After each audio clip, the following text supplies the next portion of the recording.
You're watching David Graham's Sports Report. You're watching David Graham's Sports Report.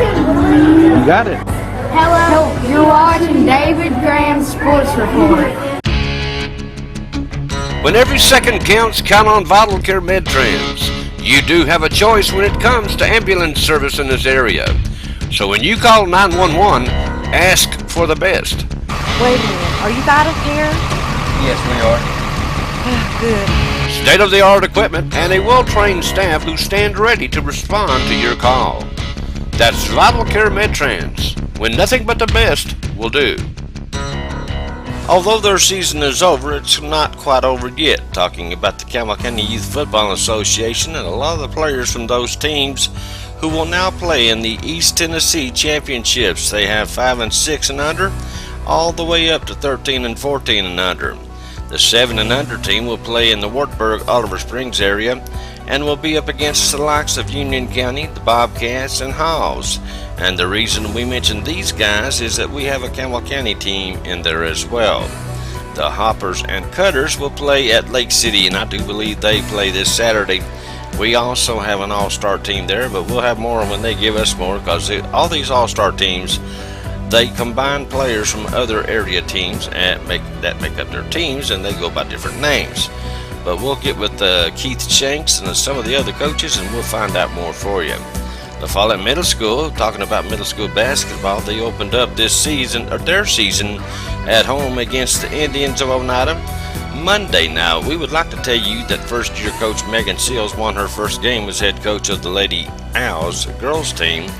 We'd also like to tell you that first-year JV girls coach Hannah Nance won her first ever game, and Michael Kane was successful as well, but we can't.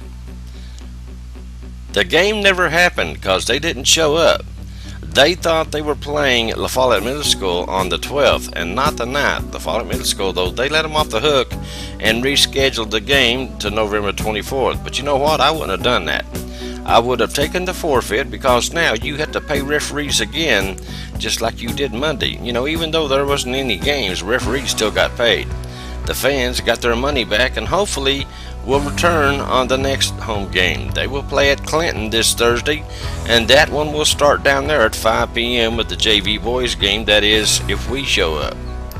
Jacksboro Middle School plays at home on Thursday against Horace Maynard, and we'll be there for that one, and hopefully we'll have a game to cover. The JV girls will kick that one off at 5 p.m. also. We have the Campbell County High School basketball schedule, and they're slated to get started on the 19th in the Hall of Fame tournament, in which the Lady Cougars will play Sevier County, and the boys and girls will play Scott at John R.W. Brown Gymnasium.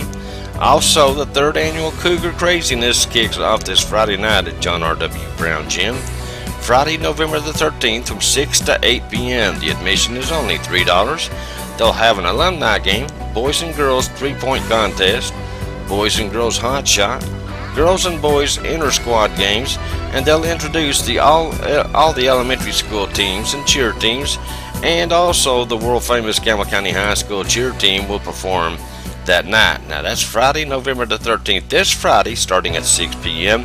up at Campbell County High School. The Showdown, Elk Valley at Valley View. It took place this past Tuesday night. It was homecoming, so the boys' game was played first in order to allow the little ladies to get their makeup on and get all prettied up, and beautiful they were.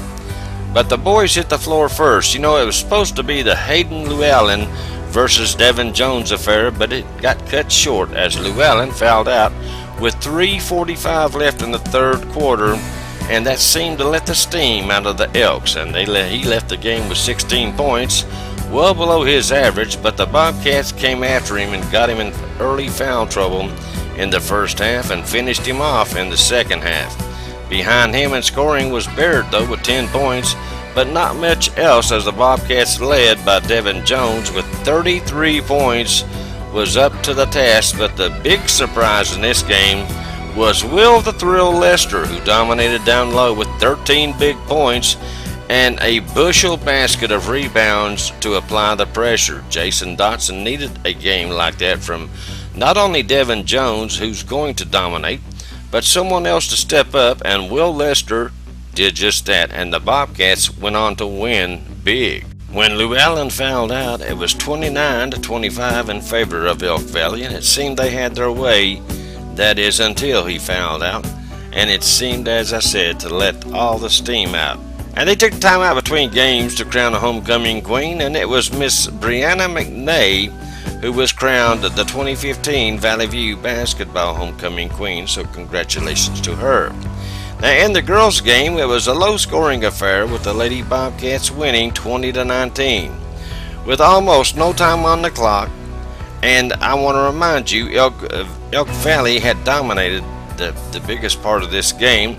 Bella Lester, the little sister to Will Lester, was at the foul line for 2 shots. The score tied. She missed the first one, but made the second one, and time ran out with the Lady Bobcats winning 20-19.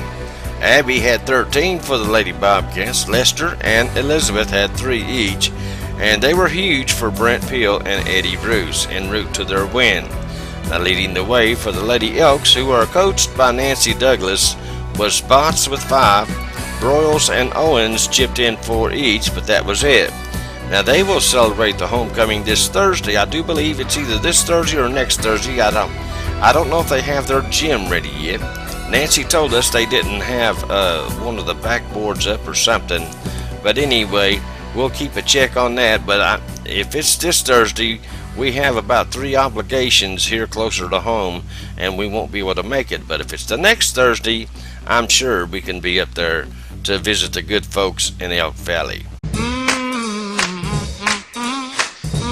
Come and see what's cooking at the diner on Jacksboro Pike. Coming soon, a garden fresh salad bar, and of course we have those half-pound freshly ground beef hamburgers, and of course all you can eat specials. And don't forget, we have a pastry chef making all those delicious pies and cakes daily.